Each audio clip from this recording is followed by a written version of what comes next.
ಆಚಿ chilli powder ಸಖತ್ ಖಾರ ಬಣ್ಣ ಮತ್ತು ರುಚಿ ಆಚಿ ಚಿಲ್ಲಿ ಪೌಡರ್.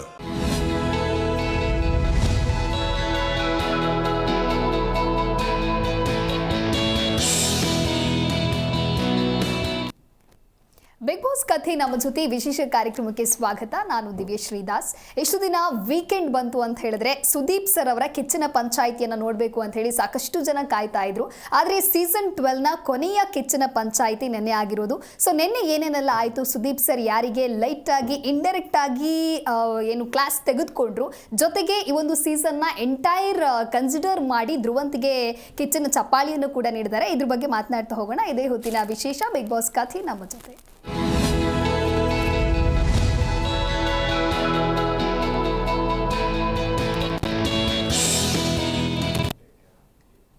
ಇನ್ನು ನೆನ್ನೆಯ ಎಪಿಸೋಡ್ನ ಹೈಲೈಟ್ಸ್ನ ಕುರಿತಂತೆ ಮಾತನಾಡೋದಕ್ಕೆ ಕಲೀಗ್ಸ್ ಜಾಯ್ನ್ ಆಗಿದ್ದಾರೆ. ಸೊ ಬನ್ನಿ ಅವ್ರನ್ನ ಕಾರ್ಯಕ್ರಮಕ್ಕೆ ವೆಲ್ಕಮ್ ಮಾಡಿಬಿಡೋಣ. Hello Ramya, welcome to the show. Hi. Hello Ram sir, welcome to the show. ನಮಸ್ತೆ ಸರ್, ನಿಮ್ಮಿಂದನೇ ಇವತ್ತು ಸ್ಟಾರ್ಟ್ ಮಾಡೋದಾದರೆ ಆ್ಯಕ್ಚುಲಿ ಏನು ಧ್ರುವ ಇವಾಗ ಧನುಷ್ ಅವರು ಫೈನಲಿಸ್ಟ್ ಆಗಿದ್ದಾರೆ, ಅದ್ರ ಬಗ್ಗೆ ನೆನ್ನೆ ಸುದೀಪ್ ಸರ್ ಮಾತಾಡ್ತಾರೆ. ಆವಾಗ ಗಿಲ್ಲಿ ಹೇಳ್ತಾರೆ ಆ್ಯಕ್ಚುಲಿ ಆ ಪ್ಲೇಸಲ್ಲಿ ನಾನು ಇರಬೇಕಿತ್ತು, ಸೊ ಅವ್ರಿಗೊಂದು ಕಂಗ್ರಾಟ್ಸ್ ಅನ್ನೋದು ಕೂಡ ನಾನು ಹೇಳಲಿಲ್ಲ ಅಂತ ಹೇಳ್ತಾರೆ. ಸೊ ಆ ಒಂದು ಸಿಚುವೇಷನಲ್ಲಿ ಅವ್ರು ಹೇಳಿರೋ ಮಾತಿನ ಬಗ್ಗೆ ಏನು ಹೇಳ್ತೀರಾ? ಇಲ್ಲ, ಆ್ಯಕ್ಚುಲಿ ಅದು ಆ ಥರ ಹೇಳ್ಬಾರ್ದು. ಗಿಲ್ಲಿ ಅವ್ರು ಸ್ಪೋರ್ಟಿವ್ ಆಗಿ ತೊಗೊಳ್ಬೇಕಿತ್ತು. ನೋಡಿ, ಏನೇ ಆದರೂ ಕೂಡ ಗೇಮ್ ಥರ ತೊಗೊಳ್ಬೇಕು. ಅಲ್ಲಿರೋದೇ ಯಾರೊಬ್ಬರು ಗೆಲ್ಲೋದಕ್ಕೇ ಇರೋದಲ್ಲಿ. ಸೊ ಅದೇನು ಗೆದ್ರು ಅಪ್ರಿಷಿಯೇಟ್ ಮಾಡಿದಾಗ ಏನಾಗುತ್ತೆ, ಅವ್ರ ಮೇಲೆ ಒಂದು ಬಾಂಡಿಂಗ್ ಜಾಸ್ತಿ ಆಗುತ್ತೆ. ನೋಡಪ್ಪ, ನಾನು ಗೆದ್ದಿದ್ದಕ್ಕೆ ನನಗೊಂದು ವಿಶ್ ಮಾಡಿದೆ ಅನ್ನೋದು ಒಂದು ಅನಿಸುತ್ತೆ. ಸೊ ಅಲ್ಲಿ ಗಿಲ್ಲಿಯವ್ರು ಆ ಥರ ನಾನು ಮಾಡೋದಿಲ್ಲ, ನಾನು ಅಲ್ಲಿ ಅವ್ರು ವಿಶ್ ಮಾಡಿಲ್ಲ ಅಂದ್ರೂ ಪರವಾಗಿಲ್ಲ, ಆ ಥರ ಡೈರೆಕ್ಟ್ ಹೇಳ್ಬಾರ್ದಾಗಿತ್ತು. ಏನಾಗುತ್ತೆ ಹೇಳಿದ್ರೆ ಏನಾಗುತ್ತೆ, ಸೊ ಈ ಥರ ವ್ಯಕ್ತಿ ನಿನ್ನ ಮನಸ್ಸಲ್ಲಿ ಈ ಥರ ಇದೆಯಾ, ಈ ಥರ ಎಲ್ಲ ಒಳಗಡೆ ನಿಮಗೆ ಅನ್ಸುತ್ತಾ, ಈ ಥರ ಎಲ್ಲ ನಿನಗೆ ನಾನು ಸೋಲ್ಬೇಕು ಅನ್ನೋದು ಮನಸ್ಸಲ್ಲಿ ಇದೆ ಅನ್ನೋದೆಲ್ಲ ಬಂದ್ಬಿಡುತ್ತೆ. ಯಾರ್ಯಾರಿಗೂ ಮಾಡೋಕ್ಕೆ ಹೋಗ್ಬಾರ್ದು. ಅಲ್ಲಿ ಏನಿದೆಯೋ ಗೇಮ್ ಚೆನ್ನಾಗಿ ಆಡ್ತಾರಾ, ಯಾರು ಚೆನ್ನಾಗಿ ಆಡ್ತಾರೆ, ಯಾರು ಚೆನ್ನಾಗಿ ಆಡೋದಿಲ್ವಾ, ಒಂದು ಅಪ್ರಿಷಿಯೇಟ್ ಮಾಡಿ. ಏನಾಗುತ್ತೆ, ಇವಾಗ ನೀವು ಚೆನ್ನಾಗಿ ಆಡೋರು ಅವರು ಬಂದು ಎಷ್ಟು ಸತಿ ಅಪ್ರಿಷಿಯೇಟ್ ಮಾಡಿದ್ದಾರೆ. ಗಿಲ್ಲಿದ್ದು ತುಂಬ ಚೆನ್ನಾಗಿ ಆಡಿದೆಯಾ, ಈ ಥರದ್ದೆಲ್ಲ ಅವ್ರು ಅಪ್ರಿಷಿಯೇಟ್ ಮಾಡಿದ್ದಾರೆ, ತುಂಬ ಸತಿ ಮಾಡಿದ್ದಾರೆ. ಧನು ಆಗಿರ್ಬೋದು. ಸೊ ಅದೇ ರೀತಿ ಧನು ಅವರು ತುಂಬ ಒಂದು ಎಫರ್ಟ್ ಹಾಕಿ ಅದು ನಮ್ಮ 6 ಏನು ಬಂದಿದ್ದಾರೆ ಅವರು, ಅದು ತುಂಬಾ ಗೇಮೆಲ್ಲ ತುಂಬಾ ಚೆನ್ನಾಗಿತ್ತು. ಅದೇನು ಸುಮ್ಮನೆ ಸಾಮಾನ್ಯವಾಗಿ ಯಾರೂ ಆಡೋಕ್ಕಾಗೋದಿಲ್ಲ. ನೋಡಿ, ಅದು ಇವ್ರಿಗೆ ಪ್ಲಸ್ ಪಾಯಿಂಟ್ ಆಯಿತು ಅಂತಾರೆ ಧನು ಅವ್ರಿಗೆ. ಆ ಗೇಮ್ ಮಾಡೋದಕ್ಕೆ ಅಲ್ಲಿ ಸ್ವಲ್ಪ ಅವ್ರು ಏನಂತಂದ್ರೆ ತುಂಬ ವೆಯ್ಟ್ ಇದ್ದರೆ ಹತ್ತೋದಕ್ಕಾಗೋದಿಲ್ಲ, ಬಟ್ ತುಂಬ ಹೈಟ್ ಬೇರೆ ಇತ್ತು. ಹಾಗಾಗಿ ಒಂದೊಂದೇ ಸ್ಟೀಲ್ ಅದೇನು ಕೊಟ್ಟಿರ್ತಾರೆ ಪೈಪ್ಗಳನ್ನ ಒಂದೊಂದೇ ನಾವು ಇಟ್ಕೊಂಡೋಗಿ ಮೆಟ್ಲು ಥರ ಮಾಡಿಕೊಂಡು ಫೈನಲ್ ಆಗೋಗಿ ಅಲ್ಲಿ ಬಿಗ್ ಬಾಸ್ ಅಂತ ಘೋಷಣೆಗೆ ಹೋಗ್ಬೇಕು ಅನ್ನೋದಿರುತ್ತೆ. ಸೊ ಅದರಲ್ಲಿ ಇವರು 7 ನಿಮಿಷ ಯಾರು ಧನು ಅವರು ಮಾಡಿರ್ತಾರೆ. ಸೊ ಇದು ತುಂಬ ಟಫ್ ಆಗಿದೆ ಮಾತ್ರ. ಆ್ಯಕ್ಚುಲಿ ತುಂಬಾ ಟಫ್ ಆಗಿದೆ. ಅದರಲ್ಲೂ ಎಲ್ಲರೂ ಫೈಟ್ ಮಾಡಿರ್ತಾರೆ. ಇವನ್ನ ಕಾವ್ಯ ಅವರು ಫೈಟ್ ಮಾಡಿರ್ತಾರೆ, ಯಾರು ಅಶ್ವಿನಿ ಅವರು ಫೈಟ್ ಮಾಡಿರ್ತಾರೆ, ರಘು ಅವರು ಕೂಡ ತುಂಬ ಫೈಟ್ ಮಾಡಿರ್ತಾರೆ. ಬಟ್ ಅಷ್ಟು ಕಷ್ಟ ಗೇಮ್ನ ಗಿಲ್ಲಿ ಅವ್ರು ಕೂತ್ಕೊಂಡು ನೋಡ್ತಿರ್ತಾರೆ. ಈ ಥರ ತುಂಬ ಕಷ್ಟ ಗೇಮ್ ಇರೋದು ನನ್ನ ಕೈಲೂ ಆಡೋಕ್ಕಾಗೋದಿಲ್ಲ, ಈ ಥರ ತುಂಬಾ ಕಷ್ಟ ಆಗಿದೆ ಅನ್ನೋ ಥರ ಅವರು ಮಾತಾಡ್ಕೊತಿರ್ತಾರೆ. ಸೊ ಆ ಥರ ಕಷ್ಟದ ಗೇಮ್ ಅಂತ ಕೊಟ್ಟಾಗ ಅವ್ರು ಕಣ್ಣಾರೆ ನೋಡಿದಾಗ ಎಷ್ಟು ಎಫೆಕ್ಟ್ ಆಗ್ತಿದ್ದಾರೆ, ಎಷ್ಟು ಎಫರ್ಟ್ ಇದೆ, ಎಷ್ಟು ಇಲ್ಲ. ಇನ್ನೊಂದು ಆ ಸ್ವಿಮ್ಮಿಂಗ್ ಪೂಲ್ ಹೋಗ್ಬಿಟ್ಟು ಅವರು ಪೈಪ್ಸ್ ಎಲ್ಲ ತರೋದಿರುತ್ತಲ್ವ, ಅದು ತುಂಬಾ ಕಷ್ಟ. ಅದನ್ನು ನೀರಲ್ಲಿ ಹಿಡಿಬೇಕು, ತುಂಬಾ ಸುಸ್ತಾಗುತ್ತೆ, ಮತ್ತೆ ಎದೊಳ್ಬೇಕು. ಯಾಕಂದರೆ ಅಲ್ಲಿ ನಾವು ಇಳಿದಿಂದ ಎದ್ದಾಗ ಏನಾಗುತ್ತೆ, ವಾಟರ್ ತಡೆಯುತ್ತೆ ನಮಗೆ, ತಕ್ಷಣ ಎದೊಳಕ್ಕಾಗೋದಿಲ್ಲ. ಸೊ ಆ ಥರ ಏನಾಗುತ್ತೆ, ಬಾಡಿ ಪ್ರೆಷರ್ ಜಾಸ್ತಿ ಕೊಡಬೇಕು. ಸೊ ಎದ್ದು ಓಡಿ ಬರಬೇಕು, ಅಲ್ಲಿ ಆ ಬಾಕ್ಸಲ್ಲಿ ಏನಿರುತ್ತೆ ಅವ್ರು ಹಾಕಬೇಕಾಗುತ್ತೆ. ಸೊ ಈ ಥರ ಎಲ್ಲ ಪ್ರೆಷರ್ ಜಾಸ್ತಿ ಇರುತ್ತೆ. ಯಾರು ಪೈಪ್ ತಂದು ಕೊಡ್ತಾರೆ ಅವ್ರಿಗೂ ಎಲ್ಲ ನೋಡಿರ್ತಾರೆ. ಎಲ್ಲ ನೋಡಿ ಧನುಷ್ ಅವ್ರಿಗೆ ನನಗೆ ಈ ಥರ ಎಲ್ಲ ಹೇಳಬಾರ್ದು, ವಿಶ್ ಮಾಡಬೇಕು ಅಂತ ಅನಿಸಿಲ್ಲ, ಈ ಥರ ಎಲ್ಲ ಹೇಳಿದ್ರೆ ಅದನ್ನು ಹೇಳ್ಬಾರ್ದಾಗಿತ್ತು. ಅದನ್ನ ಹೇಳಿದಾಗ ಏನಾಗುತ್ತೆ, ಫ್ಯಾನ್ಸ್ ಕೆಲವರು ಫ್ಯಾನ್ಸ್ ಫಾಲೋವರ್ಸ್ ಇರ್ತಾರಲ್ಲ, ಏನಪ್ಪ ಇವರು ಈ ಥರ ಅಂದ್ಬಿಟ್ರಲ್ಲ, ಇವ್ರಿಗೋಗಿ ಇಷ್ಟೊಂದು ಸಪೋರ್ಟ್ ಮಾಡ್ತೀನಿ. ಯಾಕೆಂದರೆ ನೋಡಿ, ಒಬ್ಬ ಚೆನ್ನಾಗಿ ಹೇಳಿದ್ರೆ ಇಲ್ಲಪ್ಪ ನಮ್ಮ ಗಿಲ್ಲಿ ಆ ಥರ ಎಲ್ಲ ಹೇಳೋದಿಲ್ಲ, ಎಲ್ಲರನ್ನೂ ಒಂದೇ ಸಮಾಗಿ ನೋಡ್ತಾರೆ. ಗಿಲ್ಲಿ ಅವ್ರು ಹೇಳಿದ್ದು ನಮಗೆಲ್ಲ ಖುಷಿ ಆಯಿತು ಅಂತ ಹಂಗೆ ಅನ್ನಿಸ್ಬೇಕು.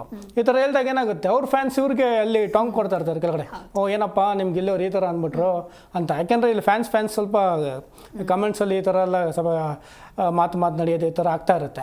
ಸೊ ಇದನ್ನು ಇವ್ರು ಸ್ವಲ್ಪ ಗಿಲ್ಲಿ ಅವ್ರು ಸ್ವಲ್ಪ ಯೋಚನೆ ಮಾಡಿ ಸೂಕ್ಷ್ಮ ಅವೆಲ್ಲ. ಯಾಕೆಂದರೆ ನಮ್ಮ ಕಿಚ್ಚ ಸಾಹೇಬ್ರು ಕೇಳೋದು ತುಂಬ ಸೂಕ್ಷ್ಮವಾಗಿ ಕೇಳಿರ್ತಾರೆ. ಅದನ್ನು ಇವರು ಸೂಕ್ಷ್ಮವಾಗಿ ಹೇಳಬೇಕು. ಏನೋ ಪಟ್ಟಂತ ಅವರು ಅದು ಹೇಳಕ್ಕೆ ಹೋಗ್ಬಾರ್ದಾಗಿತ್ತು. ಸ್ವಲ್ಪ ಯೋಚನೆ ಮಾಡಿ, ಇಲ್ಲ ನನಗೆ ಆ ಥರ ಏನಂತಿಲ್ಲ, ಸೊ ನನಗೂ ಖುಷಿ ಇತ್ತು ಅಂತ ಒಂದು ವರ್ಡ್ ಹೇಳಿಬಿಟ್ಟಿದ್ರೆ ಸೊ ಅಲ್ಲಿ ತೂಕ ಜಾಸ್ತಿ ಆಗುತ್ತೆ. ಏನಂತಂದರೆ ಒಬ್ರದ್ದು ನೀವು ಅಪ್ರಿಷಿಯೇಟ್ ಮಾಡಿದ್ರೆ ನಿಮ್ಮ ತೂಕನೇ ಜಾಸ್ತಿ ಆಗೋದು. ಒಬ್ರಿಗೆ ನೀವೇನಾದ್ರು ಹೇಳಿದ್ರೆ ಒಂದು ಒಳ್ಳೇದು ಹೇಳಿದ್ರೆ ನಿಮ್ಮ ತೂಕನೇ ಜಾಸ್ತಿ ಆಗುತ್ತೆ. ಅಲ್ಲಿ ಆ ಥರ ಹೇಳಿದಾಗ ಏನಾಗುತ್ತೆ, ತೂಕ ಕಡಿಮೆ ಆಗ್ತಾ ಬರುತ್ತೆ. ಅದನ್ನು ಗಿಲ್ಲಿಯವ್ರು ಹೇಳಬಾರ್ದಾಗಿತ್ತು. ಸೊ ಅದನ್ನು ಹೇಳಿ ತಪ್ಪು ಮಾಡಿದ್ರು. ನೋಡೋಣ, ಇನ್ನೂ 5 ಇದೆ, 4 ಇದೆ, ಸೊ ಈ ಥರ 3 ಇರುತ್ತೆ. ಈ ಥರ ತುಂಬ ಟಫ್ ಆಗಿರುತ್ತೆ. ಇದರಲ್ಲಿ ಯಾವ ರೀತಿ ಗೇಮ್ಸ್ಗಳು ಇನ್ನೂ ಟಫಾಗಿ ಬರ್ಬೋದು. ಯಾಕೆಂದರೆ ನಂಬರ್ 6 ಈ ಥರ ಇಷ್ಟೊಂದು ಟಫ್ ಆಗಿದೆ ಅಂತಂದರೆ ಇನ್ನು ನಂಬರ್ 5 ಯಾವ ಥರ ಇರ್ತೋ ಗೊತ್ತಿಲ್ಲ.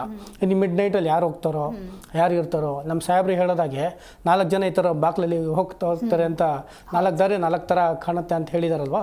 ಸೊ ಅದನ್ನು ಯಾವ ರೀತಿ ಹೋಗ್ತಾರೆ ಅಂತ ಹೇಳೋಕ್ಕಾಗೋದಿಲ್ಲ. ಎಲ್ಲ ಏನಾಗುತ್ತೆ, ಎಂಟೈರ್ ಸೀಸನ್ನ ಕೌಂಟ್ ಮಾಡಿ ಇಟ್ಕೊಂಡಿರ್ತಾರೆ. ಎಲ್ಲಿ ರಾಂಗ್ ಆಗಿದೆ, ಎಲ್ಲಿ ರೈಟ್ ಆಗಿದೆ, ಯಾರು ಕರೆಕ್ಟಾಗಿ ಆಡೋರು, ಯಾರು ಕರೆಕ್ಟಾಗಿ ಆಡಿಲ್ಲ, ಅವರಿಂದ ಎಷ್ಟು ಎಂಟರ್ಟೈನ್ ಆಯಿತು, ಎಂಟರ್ಟೈನ್ ಆಗಿಲ್ಲ, ಗೇಮ್ ಎಷ್ಟು ಪ್ರಾಮಾಣಿಕವಾಗಿ ಆಡಿದ್ರು, ಉಸ್ತುವಾರಿ ಎಷ್ಟು ಪ್ರಾಮಾಣಿಕವಾಗಿ ಕೊಟ್ಟರು ಇಲ್ಲ ಅನ್ನೋದು ಪ್ರತಿಯೊಂದು ಡೇ 1 ಹಿಡಿದು ಪ್ರೆಸೆಂಟ್ ಡೇವರೆಗೂ ಎಲ್ಲನೂ ಲೆಕ್ಕಾಚಾರ ಹಾಕಿ ಯಾರು ಹೋಗ್ತಾರೆ ಯಾರು ಇರ್ತಾರೆ ಅನ್ನೋದನ್ನು ಇದು ತುಂಬ ಟಫ್ ಆಗಿರುತ್ತೆ. ಡೇ ಬೈ ಡೇ ಅದು ಏನಾಗುತ್ತೆ, ನಮ್ಮ ತುಂಬ ಯಾರು ಹೋಗ್ತಾರೆ ಅನ್ನೋದು ಜನಗಳಿಗೊಂದು ಕುತೂಹಲದಿಂದ ನೋಡ್ತಾ ಇದ್ದೀವಿ. ಇದು ತುಂಬ ಚೆನ್ನಾಗಿ ಕಾಣಿಸ್ತೀವಿ. ನಾವು ಎಲ್ಲ ಎಂಟೈರ್ ಆಗಿ ಒಂದು ಪಾಯಿಂಟ್ ಔಟ್ ಮಾಡಿ ಹೋಗುವಂಥದ್ದು ಇರುತ್ತೆ, ಮನೆಯಿಂದ ಹೊರಗಡೆ ಹೋಗುವಂಥದ್ದು ಇರುತ್ತೆ. ಓಕೆ, ಇನ್ನು ರಮ್ಯಾ, ಆ್ಯಕ್ಚುಲಿ ವಾರದ ಕಿಚ್ಚನ ಚಪ್ಪಾಳೆ ಅಲ್ಲ, ಎಂಟೈರ್ ಅಂತ ಬಂದಾಗ ಸೀಸನ್ನಲ್ಲಿ ಧ್ರುವಂತ್ ಅವರು ಆಡಿರುವಂತಹ ರೀತಿ ಆಗಿರ್ಬೋದು, ಅಥವಾ ಯಾವುದೋ ಒಂದು ವಿಷಯ ಬಂದಾಗ ಅವ್ರು ತೆಗೆದುಕೊಂಡಿರುವಂಥ ಸ್ಟ್ಯಾಂಡ್ ಆಗಿರ್ಬೋದು, ಅದೆಲ್ಲನ ಕನ್ಸಿಡರ್ ಮಾಡಿ ಆ್ಯಕ್ಚುಲಿ ಧ್ರುವಂತ್ ಅವರಿಗೆ ಕೊಡ್ತಾರೆ. ಸೊ ಡಿಸರ್ವ್ಡ್ ಅಂತ ಅನ್ನಿಸ್ತಾ ಏನು ಹೇಳ್ತೀರಾ? ಹೌದು ದಿವ್ಯಶ್ರೀ ಅವರೇ, ಡಿಸರ್ವ್ ಅಂದರೆ ಧ್ರುವಂತ್ ಸ್ಟಾರ್ಟಿಂಗಿಂದ ಫುಲ್ ಲೋ ಆಗಿ ಕಾಣಿಸೋ ಬಂದಿದೆ. ಅಂದರೆ ವೈಟ್ ಕಾರ್ಡ್ ಎಂಟ್ರಿ ರಿಷಾ ಅವ್ರು ಬಂದು ಒಂದು ಹೇಳಿದ್ರಲ್ವ, ಅದರಿಂದ ಅವ್ರು ತುಂಬ ಕುಗ್ಗಿದ್ರು. ನಾನು ನೆಗೆಟಿವ್ ಆಗಿ ಪೋರ್ಟ್ರೇ ಆಗ್ತಿದ್ದೀನಿ ಹೊರಗಡೆ, ನನ್ನ ಜನ ಹೆಂಗೆಲ್ಲ ನೋಡ್ತಿದ್ದಾರೆ ಅಂತದ್ದು ಅವ್ರಿಗೆ ಮೈಂಡಲ್ಲಿ ಕೂತಿತ್ತು. ಅದ್ರ ಮುಂದುವರೆದ ಭಾಗ ಆಗಿ ಒಂದಿನ ಎಲ್ಲರೂ ಅವರಿಗೆ ಒಂದು ಟಾಸ್ಕ್ ಕೊಟ್ಟಿರ್ತಾರೆ ಸುದೀಪ್ ಅವರು. ಆವಾಗ ಒಂದು ಏನೋ ಗಾದೆ ರೀತಿ ಕೊಟ್ಟ, ಅದರಿಂದ ಕುಗ್ಬಿಟ್ಟು ನಾನೇ ಸೆಲ್ಫ್ ಎವಿಕ್ಟ್ ಆಗ್ತೀನಿ ಅಂತ ಹೋದವರು ಅದಾದಮೇಲೆ ಕಮ್ಬ್ಯಾಕ್ ಆಗಿ ಆಮೇಲೆ ಸೀಕ್ರೆಟ್ ರೂಮಿಗೆ ಹೋಗಿ ಅವರ ಪಾಸಿಟಿವ್ ಮೈಂಡಿಂದ ಅಲ್ಲಿ ಬಂದುಬಿಟ್ಟು ನಾನಿನ್ನು ಆಡಬೇಕು ಅಂತ ಎಲ್ಲರ ಜೊತೆ ಮಿಂಗಲ್ ಆಗಿದ್ದಾಗಲಿ, ಎಷ್ಟು ಜನ ಎಲ್ಲರೂ ಅಶ್ವಿನಿ ವಿರುದ್ಧ ಮಾತಾಡಿದ್ರು ಸಹ ಅವರು ಅಶ್ವಿನಿ ಬಿಟ್ಕೊಡದೆ ಅವರಿಗೊಂದು ಎಮೋಷ್ನಲ್ ಸಪೋರ್ಟ್ ಕೊಡ್ತಾ ಎಲ್ರಿಗೂ, ಅಂದರೆ ಅವ್ರಿಗೆ ವ್ಯೂವರ್ಸ್ ಪಾಸಿಟಿವ್ ಆಗಿ ಅವ್ರನ್ನ ನೋಡ್ತಾ ಬಂದರು. ಆಮೇಲೆ ಸೀಕ್ರೆಟ್ ರೂಮಲ್ಲೂ ಅಷ್ಟೇ ರಕ್ಷಿತಾ ಒಬ್ಬರನ್ನೇ ಟಾರ್ಗೆಟ್ ಮಾಡಿ ಅನ್ಫೇರ್ ಆಗಿ ಆಡ್ಲಿಕ್ಕೆ ಹೋಗ್ತಾ ಇದ್ರು. ಬಟ್ ಅವ್ರು ಅದನ್ನು ನಾನು ಜಸ್ಟಿಸ್ ಕೊಡಬೇಕು, ಆಟಕ್ಕೆ ಜಸ್ಟಿಸ್ ಕೊಡಬೇಕು ಅಂತ ಹೇಳ್ಬಿಟ್ಟು ತುಂಬ ಪಾಸಿಟಿವ್ ಆಗಿ ಕಾಣ್ತಾ ಬಂದು. ಆಮೇಲೆ ಮೊನ್ನೆ ಟಾಸ್ಕ್ ಅಷ್ಟೇ ಸಖತ್ತಾಗಿ ಆಡಿದ್ರು, ಟಾಪ್ 6 ಅದರಲ್ಲೂ ಗಿಲ್ಲಿನೇ ಟಾರ್ಗೆಟ್ ಅಂದರೆ ಎದುರಾಳಿಯಾಗಿ ತಗೊಂಡು ಅದ್ರಲ್ಲಿ ಸಹ ಚಂದ ಆಡಿದ್ರು. ಅದಾದಮೇಲೆ ಮೊನ್ನೆ ಅಶ್ವಿನಿ ಮತ್ತು ಧ್ರುವಂತ್ ಅವರಿಬ್ರದ್ದು ಕಾಂಬಿನೇಷನಲ್ಲಿ ಒಂದು ಟಾಸ್ಕ್ ಇತ್ತು, ಅದರಲ್ಲೂ ಗೆದ್ದಿದ್ರು. ಆಮೇಲೆ ಟಾಸ್ಕ್ ಮಧ್ಯೆ ಸಹ ರಘು ಮತ್ತು ರಾಶಿಕಂಗೆ ಹರ್ಟ್ ಮಾಡಬೇಕು ಆ ನೀರೆಲ್ಲ ಎರಚೋದು, ಬಟ್ ಅವರು ಮಾಡಲಿಲ್ಲ. ನಂಗೆ ಇಷ್ಟ ಇಲ್ಲ, ಮಾಡಲ್ಲ, ನಾನು ಹೆಂಗೆ ವಿನ್ ಆಗಬೇಕು ಹಾಗೆ ವಿನ್ ಆಗ್ತೀನಿ, ಆ ಥರ ಮೈಂಡ್ ಸೆಟ್ಟಲ್ಲೆಲ್ಲ ಆಡ್ಬಿಟ್ಟು ಅವ್ರದ್ದೇ ಸ್ಟ್ರಾಟಜಿ ಯೂಸ್ ಮಾಡಿಕೊಂಡು ಒಂದು ವಿನ್ನಿಂಗ್ ಲೆವೆಲಲ್ಲಿ ಇದ್ದಾರೆ. ಹೌದು, ವಿನ್ ಆದರೂ ಅಡ್ಡಿ ಇಲ್ಲ. Okay, fine. ಸರ್, ನೀವೇನು ಹೇಳ್ತೀರಾ? ಬಿಕಾಸ್ ಎಂಟೈರ್ ಸೀಸನ್ ಅಂದರೆ ಈ ಒಂದು ಸೀಸನ್ನಿನ ಪ್ರತಿಯೊಂದು ದಿನನೂ ಕೂಡ ಕನ್ಸಿಡರ್ ಮಾಡಿ ಕಿಚ್ಚನ ಚಪ್ಪಾಳೆಯನ್ನು ಕೊಟ್ಟಿರೋವಂಥದ್ದು. ಸೊ ಏನು ಹೇಳ್ತೀರಾ? ನೋಡಿ, ಕಿಚ್ಚನ ಚಪ್ಪಾಳೆ ಆ್ಯಕ್ಚುಲಿ ಇಬ್ಬರು ಡಿಸರ್ವ್ ಆಗಿದ್ದಾರೆ. ಯಾಕೆಂದರೆ ಅಶ್ವಿನಿ ಅವರ ಏನಿದೆ ಆ ಒಂದು ಗೇಮ್ ಆಗಿರ್ಬೋದು, ಎಲ್ಲ ಥರ ನೊಂದ್ಕೊಂಡು ಎಲ್ಲರ ಹತ್ರ ಅನ್ನಿಸ್ಕೊಂಡು, ಬಟ್ ಏನಾಗಿದೆ ನೋಡಿ, ಇಬ್ಬರನ್ನೇ ಮನೆಯವರು 6 ಜನ ಸೇರಿ ಟಾರ್ಗೆಟ್ ಮಾಡೋದಿರುತ್ತಲ್ವಾ, ಅದು ಮಾಡಬಾರ್ದಾಗಿತ್ತು. ನೋಡಿ, ಅದೇನು ಯಾರಿಗೂ ಪ್ಲಸ್ ಪಾಯಿಂಟ್ ಆಯಿತು, ಇವ್ರಿಗೆ ಪ್ಲಸ್ ಪಾಯಿಂಟ್ ಆಯಿತು. ಇನ್ನೊಂದು ಏನಂತಂದರೆ, ಈಗ ಸೋಷಿಯಲ್ ಮೀಡಿಯಾಗಳಲ್ಲಿ ಇವಾಗ ಅಶ್ವಿನಿ ಅವ್ರದ್ದು ತುಂಬ ಚೆನ್ನಾಗಿ ಒಳ್ಳೆ ವೋಟಿಂಗ್ಸ್ ಬರ್ತಾ ಇದೆ. ಇವನ್ನು ಅಶ್ವಿನಿ ಅವ್ರಿಗೆ ಇವಾಗ ಹೊಸ್ತಾಗಿ ಫಾಲೋವರ್ಸ್ ಎಲ್ಲ ಜಾಸ್ತಿ ಆಗಿದ್ದಾರೆ, ಪೇಜಸ್ಗಳೆಲ್ಲ ಹೊಸ್ತಾಗಿ ಕ್ರಿಯೇಟ್ ಆಗ್ತಿದೆ. ಇನ್ಸ್ಟಾಗ್ರಾಮಲ್ಲಿ ಆಗಿರ್ಬೋದು, ಫೇಸ್ಬುಕ್ಕಲ್ಲಿ ಆಗಿರ್ಬೋದು, ಕ್ರಿಯೇಟ್ ಜಾಸ್ತಿ ಆಗ್ತಿದೆ. ತುಂಬ ಮುಂಚೆ ಕಂಪೇರ್ ಮಾಡಿದ್ರೆ ಕಡಿಮೆ ಇತ್ತು. ಈ ಒಂದು ವಾರದಿಂದ ಏನಂದರೆ ಅವ್ರು ಅಷ್ಟು ಎಫರ್ಟ್ ಹಾಕಿದ್ದಾರೆ. ಯಾಕೆಂದ್ರೆ ಆ ನೀರಾಗಿರ್ಬೋದು ನೋಡಿ, ಒಂದು ಲೇಡಿ ಅಷ್ಟು ಕಡಕ್ಕಾಗಿ ನಿಂತ್ಕೊತಾರೆ, ಅದು ಕಡಕ್ಕಾಗಿ ಗೇಮ್ ಮಾಡ್ತಾರೆ. ನಾನು ಏನು ಕಮ್ಮಿ ಇಲ್ಲ, ನನ್ನ ಏಜ್ಗೂ ನಿಮ್ಗೆ ಏಜ್ಗೂ ನೋಡೋಣ, ನಿಂತ್ಕೊಳ್ಳೋಣ, ಆ ಕಾಡಿ ಎಕ್ಸ್ಪೀರಿಯನ್ಸ್ ಎಲ್ಲ ಸೈಡಿಗಿಟ್ಟು ಇವಾಗ ಅರ್ಥ ಆಗಿದೆ. ಹೌದು, ಅದನ್ನು ಹೇಳಿದ್ದು. ಅದನ್ನೇ ನಾವು ಒಂದ್ಸತಿ ಹೇಳಿದ್ವಿ, ಪ್ರತಿ ಸಾರಿ ಹೇಳ್ತಾ ಇದ್ರು ನಾನು ಏಜ್ಗೂ ನಿನ್ನ ಏಜ್ಗೂ ಅಂತ. ಗೇಮ್ ಅಂತ ಬಂದಾಗ ಏಜ್ ಡಸಂಟ್ ಮ್ಯಾಟರ್, ಅದನ್ನು ಏಜ್ನ ಪಕ್ಕಕ್ಕೆ ಇಟ್ಬಿಡ್ಬೇಕು.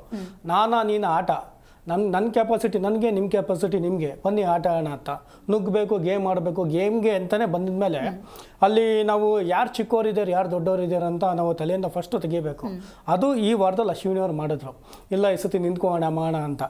ಇವ್ರು ಈ ಥರ ತುಂಬ ಸ್ಟ್ರಾಂಗ್ ಆಗೋದಕ್ಕೆ ಧ್ರುವಂತ್ ಅವರು ತುಂಬ ಕಾರಣ ಇದ್ದಾರೆ. ಯಾಕೆಂತಂದರೆ ಅವರು ಒಬ್ಬಂಟಿ ಆಗ್ಬಿಟ್ಟಿದ್ದಾರೆ, ತುಂಬ ಮಾನಸಿಕವಾಗಿ ಸ್ವಲ್ಪ ನೊಂದೋಗಿರೋರು.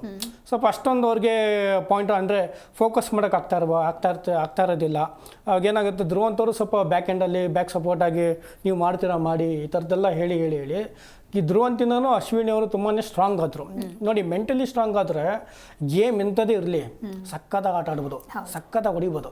ನಾವು ಮೆಂಟಲಿ ಸ್ಟ್ರಾಂಗ್ ಇರಬೇಕು. ನಮ್ಮ ಮೆಂಟಲಿ ಆಗಿರುತ್ತೋ ನಮ್ಮ ಬಾಡಿನ ಹಂಗೆ ರಿಯಾಕ್ಟ್ ಮಾಡುತ್ತೆ. ನಾನು ಮೆಂಟಲಿ ಕರೆಕ್ಟಾಗಿಲ್ಲ, ನಾನು ಮಾನಸಿಕವಾಗಿ ನಾನು ನನ್ನ ಕೈಲಿ ಆಗೋದಿಲ್ಲ ಅಂತ ಕುತ್ಕೊಂಡ್ಬಿಟ್ರೆ ನಮ್ಮ ಬಾಡಿನೂ ಸಪೋರ್ಟ್ ಮಾಡಿದೆ. ಸೊ ಹಂಗಾಗಿ ಧ್ರುವಂತವ್ರಿಗೆ ಬ್ಯಾಕ್ ಎಂಡಲ್ಲಿ ಏನು ಅವ್ರಿಗೆ ಸಪೋರ್ಟ್ ಮಾಡ್ತಿದ್ರು, ಅವ್ರ ಪರವಾಗಿ ನಿಂತ್ಕೊಂಡಿದ್ರು. ಧ್ರುವಂತವ್ರಿಗೂ ಆ್ಯಕ್ಚುಲಿ ನಾನು ಮೊದಲನೇದಾಗಿ ಅವ್ರಿಗೆ ಧ್ರುವಂತವ್ರಿಗೆ ಕಿಚ್ಚಣ ಚಪ್ಪಾಳೆ ಬರುತ್ತೆ. ಅದು ತುಂಬಾ ಅವರು ಸಾಹೇಬರು ನೀಟಾಗಿ ಕರೆಕ್ಟಾಗಿ ಎಂಟೈರ್ ನಿಮ್ದು ಸೀಸನ್ನಲ್ಲಿ ನಾನು ನೋಡಿರೋದಾಗೆ ಹಂಗೆ ನೀವು ನೀಟಾಗಿ ಏನು ಕಾಮಿಡಿ ಮಾಡೋದಾಗಿರ್ಬೋದು, ಗೇಮ್ಸಲ್ಲಿ ಆ್ಯಕ್ಟಿವ್ ಆಗಿರೋದು ನೋಡಿರ್ಬೋದು, ಪ್ರತಿಯೊಂದು ಮನೆಯಲ್ಲಿ ಎಲ್ಲ ಥರ ಆ್ಯಕ್ಟಿವ್ ನಿಮ್ಮನ್ನು ನೋಡಿ ನಾನು ಈ ಕಿಚನ ಚಪ್ಪಾಳೆ ನಮಗೆ ಸ್ಪೆಷಲಾಗಿ ಕೊಟ್ಟಿದ್ದೀನಿ ಅಂತ ಸಾಹೇಬ್ರು ಹೇಳ್ತಾರೆ. ಸಾಹೇಬ್ರು ಏನು ಹೇಳ್ತಾರೆ ಅಂತಂದರೆ, ವಾರಕ್ಕೊಂದೊಂದ್ಸತಿ ವಾರದಲ್ಲಿ ಮಾತ್ರ ನಿಮ್ಮನ್ನು ನೋಡಿ ನಾನು ಆ ಚಪ್ಪಾಳೆ ನಾನು ಕೊಡ್ತಿದ್ದೆ, ಆದರೆ ಇದನ್ನು ನಾನು ಎಂಟೈರ್ ಸೀಸನ್ನ ನೋಡಿ ನಿಮಗೆ ಇದನ್ನು ಚಪ್ಪಾಳೆನ ಕೊಟ್ಟಿದ್ದೀನಿ ಅಂತ ಹೇಳಿಬಿಟ್ಟು ಏನಾಗುತ್ತೆ, ಅದು ಓಪನ್ ಮಾಡಿ ಯಾರು ಓಪನ್ ಮಾಡ್ತೀರಾ ಅಂದಾಗ ರಕ್ಷಿತ್ ಅವರೇ ಬರ್ತಾರೆ, ಅವ್ರ ಅಗೇನ್ಸ್ಟ್ ಅವರೇ ಬರ್ತಾರೆ. ಸೊ ಅವರೇ ರಕ್ಷಿತ್ ಅವರೇ ಒಂದು ಓಪನ್ ಮಾಡ್ತಾರೆ, ಅವರೇ ಒಂದು ಏನೋ ಆ ಫೋಟೋಸ್ನ ತೋರಿಸ್ತಾರೆ. ಸೊ ಏನಾಗುತ್ತೆ ಅಲ್ಲಿ ಹೇಳ್ತಾರೆ ಸಾಹೇಬ್ರು, ಇಲ್ಲ ನೋಡಿದ್ರ ನಿಮ್ಗೆ ಯಾರು ಆಗ್ಬರೋದಿಲ್ಲ, ಅವರೇ ನಿಮಗೆ ಅವ್ರ ಕೈಯಿಂದಾನೇ ಒಂದು ನಿಮಗೆ ಸನ್ಮಾನ ಆಗಲಿ ಬಂದಾಗ್ಲೂ ಕೂಡ ಹಾಗೆ ಗಿಲ್ಲಿ ಕೈಯಿಂದನೇ ನೋಡಿ ಏನಂತಂದ್ರೆ ಎಲ್ಲಿ ಅವಮಾನ ಆಗ್ತಾ ಇರುತ್ತೆ ಅಲ್ಲಿ ಸನ್ಮಾನ ಆದರೆ ಅದಕ್ಕಿಂತ ಅಚೀವ್ಮೆಂಟ್ ಬೇರೆ ಇನ್ನೇನಿಲ್ವಲ್ಲ ನಮಗೆ. ಅವ್ರಿಗೆ ಕಪ್ಪು ಗೆದ್ದಷ್ಟೇ ಈಗ ಅವ್ರಿಗೆ ಸಂತೋಷ ಆಗಿರುತ್ತೆ, ಒಂದು ಅವ್ರಿಗೆ ತುಂಬ ಹುಮ್ಮಸ್ ಜಾಸ್ತಿ ಆಗಿರುತ್ತೆ. ಇಲ್ಲ ಇನ್ನು ನಾನು ಬೇರೆ ಥರನೇ ಆಟ ಆಡ್ತೀನಿ ನಾನು, ಯಾಕೆಂತಂದ್ರೆ ಇದು ಕೊನೆಯದಾಗಿ ಏನಾಗುತ್ತೆ, ಎಲ್ಲ ಸೋತು ಕೊನೆಯದಾಗಿ ಎಲ್ಲರ ಕೈಯಲ್ಲಿ ಚಪ್ಪಾಳೆ ಗಿಟ್ಟಿಸ್ಕೊಂಡು ಈ ಥರ ಗೆಲ್ತಾರಲ್ವ, ಈ ಥರ ಒಂದು ಅಪ್ರಿಷಿಯೇಟ್ ಮಾಡಿಸ್ಕೋತಾರಲ್ವ, ಅದಕ್ಕಿಂತ ನಮ್ಗೆ ಹುಮ್ಮಸ್ಸು, ಅದಕ್ಕಿಂತ ಪವರು, ಅದಕ್ಕಿಂತ ಬಲ ಇನ್ಯಾವುದೂ ಇರೋದಿಲ್ಲ. ನೋಡಿ ಅವರಿಬ್ರು ಮೈಂಡ್ ಸೆಟ್ಟೇ ಬೇರೆ ಥರ ಆಗ್ಬಿಟ್ಟಿರುತ್ತೆ. ಅವರಿಬ್ರು ಇನ್ನೂ ಸಕ್ಕದಾಗಿ ಆಟ ಆಡ್ತಾರೆ ನನಗೆ ಗೊತ್ತಿರೋ. ಇನ್ನು ಅದು ಇವಾಗ 5 ಇರುತ್ತಲ್ವ, ನೆಕ್ಸ್ಟ್ ಟಾಪ್ 5 ಬರಬೇಕು. ಅವಾಗ ನೋಡಿ ಗೇಮ್ಸ್ ಅಂತ ಬಂದಾಗ ಅಶ್ವಿನ್ ಅವ್ರು ಇನ್ನೂ ಟಫ್ ಆಗಿ ಫೈಟ್ ಕೊಡ್ತಾರೆ ಅಂತ ಅನ್ಕೊಂಡಿದ್ದೀನಿ, ಕೊಟ್ಟೆ ಕೊಡ್ತಾರೆ, ಸಿಕ್ಕುತ್ತೆ. ನೋಡಿ ಎಲ್ಲರೂ ಮನೆಯವರೆಲ್ಲ ಅಗೇನ್ಸ್ಟ್ ಆಗಿದ್ರು, ಕೊನೆಗೆ ಅವ್ರ ಆಟ ನೋಡ್ಬಿಟ್ಟು ಅವರೇನೆ ಇಲ್ಲ ತುಂಬ ಚೆನ್ನಾಗಿ ಆಡಿದ್ರು ಅಂತ. ರಘು ಅವರಂತೂ ಫುಲ್ಲು ಫಿದಾಗ್ಬಿಟ್ರು, ಯಾಕಂದರೆ ಸ್ಪೋರ್ಟ್ಸ್ ಮ್ಯಾನ್ಗೆ ಯಾವತ್ತೂ ಕೂಡ ಸ್ಪೋರ್ಟ್ಸ್ ನೀವು ಚೆನ್ನಾಗಿ ಆಡಿದ್ರೆ ಅವರಷ್ಟೇ ಕೋಪ ಇರಲಿ, ಇಲ್ಲ ಅವರು ಸಕ್ಕದಾಗ ಆಟ ಆಡಿದೆ ಬಿಡು ನೀನು, ಏನು ಆ ಥರ 6 ರೇಂಜಾಗಿ ಆಟ ಆಡಿದೆ ಅಂತಲ್ಲೇ ಅವ್ರು ಹಂಗೆ ಸೋತೋಗ್ತಾರೆ. ಯಾಕಂದರೆ ಸ್ಪೋರ್ಟ್ಸ್ ಅವ್ರ ಜೀವನ ಆಗಿರುತ್ತೆ.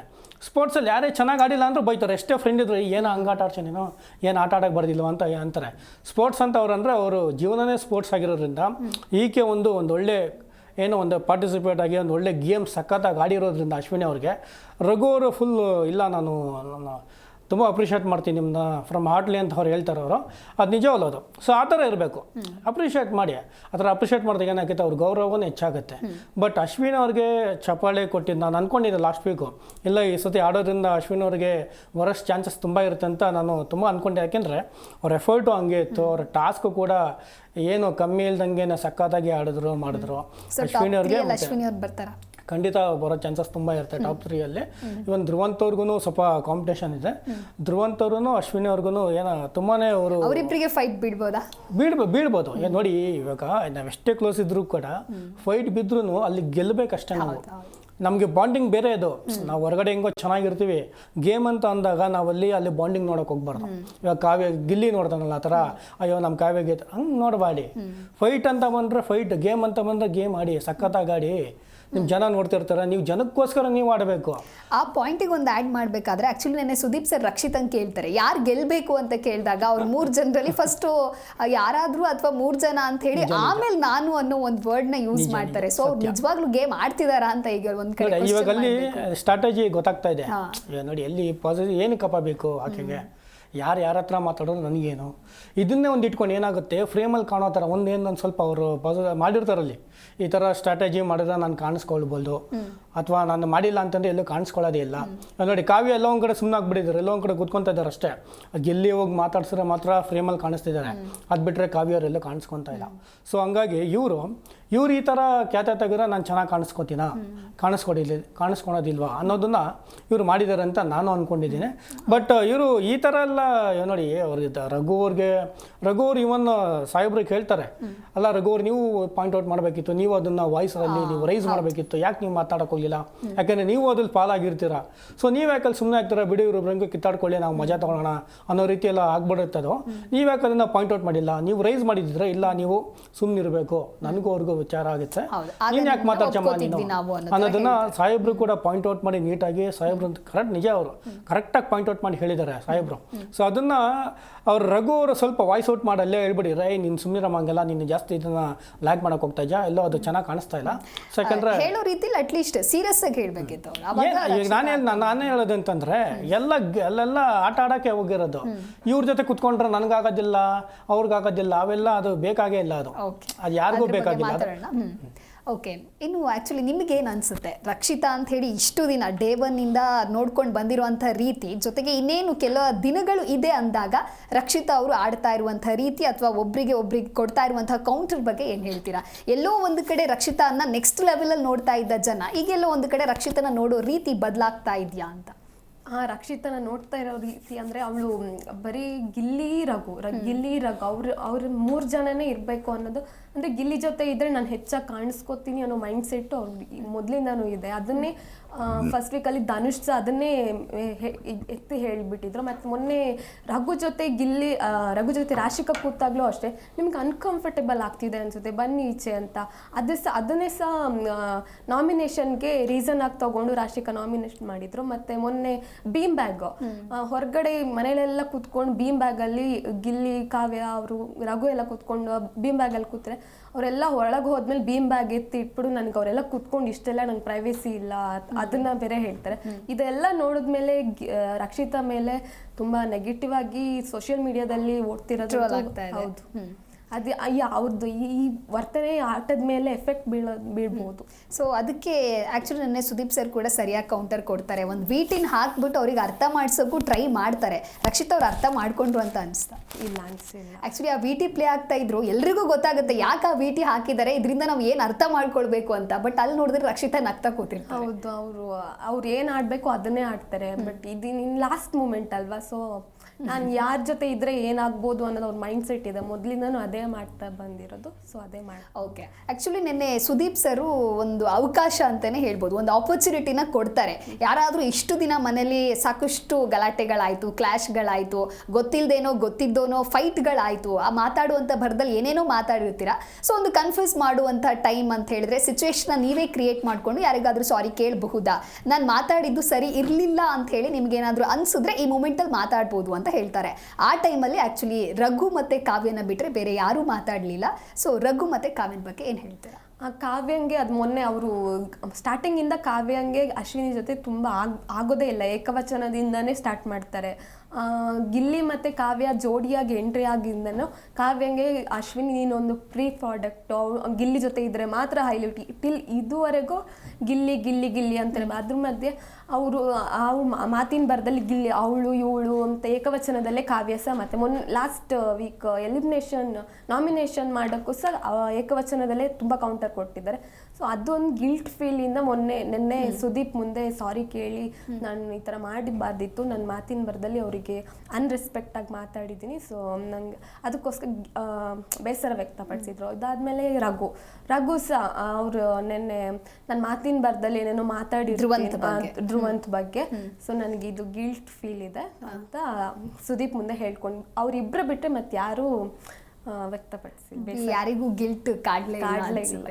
ಓಕೆ, ರಾಮ್ಸರಿ ನೀವು ಹೇಳೋದಾದ್ರೆ ಆ್ಯಕ್ಚುಲಿ ಮೊನ್ನೆ ಆಗಿರುವಂಥ ಕ್ಲಾಶಲ್ಲಿ ಧ್ರುವಂತ್ ಮತ್ತು ರಘು ಅಂತ ಬಂದಾಗ ಹೊರಗಡೆ ಏನೋ ಜೋರಾಗಿ ಕ್ಲಾಶ್ ಆಗ್ಬೋದು, ಇವ್ರು ಹೊರಗಡೆ ಬಂದಾಗ ಏನೋ ಆಗತ್ತೆ. ಇವನ್ ಸುದೀಪ್ ಸರ್ ಕೂಡ ನೆನ್ನೆ ಮೆನ್ಷನ್ ಮಾಡ್ತಾರೆ ಏನೋ ಯುದ್ಧ ಮಾಡೋ ರೀತಿಲೆಲ್ಲ ಮಾತಾಡ್ಕೊಂಡ್ರಲ್ಲಪ್ಪ ಅಂತ. ಬಟ್ ಆ್ಯಕ್ಚುಲಿ ಅದೇ ಸಿಚುವೇಶನ್ನ ರಘು ಅವರು ಯೂಸ್ ಮಾಡ್ಕೊಳ್ತಾರೆ. ನಾ ಮಾತನಾಡಬಾರ್ದಿತ್ತು, ಮಾತಾಡುವಂಥ ವೇಲ್ ಎಲ್ಲೋ ಮಾತಾಡ್ಬಿಟ್ಟೆ, ತಪ್ಪಿದೆ ಅಂತ ಹೇಳಿ. ಬಟ್ ಅದೇ ಕಾವ್ಯ ಮತ್ತು ರಘು ಮಾತಾಡಿದ್ದು ನೋಡಾದರೂ ಬೇರೆಯವರು ಮಾತಾಡಬಾರ್ದಿತ್ತು. ಇವನ್ ಗಿಲ್ಲಿನ ಆ್ಯಕ್ಚುಲಿ ನಾವು ನೋಡ್ಬೋದಿತ್ತು, ಏನಾದರೂ ಒಂದು ಸಾರಿ ಕೇಳಬಹುದೇನೋ, ಅವ್ರ ಮಾತಿಂದ ಬೇರೆಯವ್ರಿಗೆ ಹರ್ಟ್ ಆಗಿದೆ ಅನ್ನೋದನ್ನ ಎಕ್ಸ್ಪೆಕ್ಟ್ ಮಾಡ್ತಾ ಇದ್ರು. ಬಟ್ ಗಿಲ್ಲಿ ಏನು ಮಾತಾಡೋದಿಲ್ಲ, ಏನು ಹೇಳ್ತೀರಾ?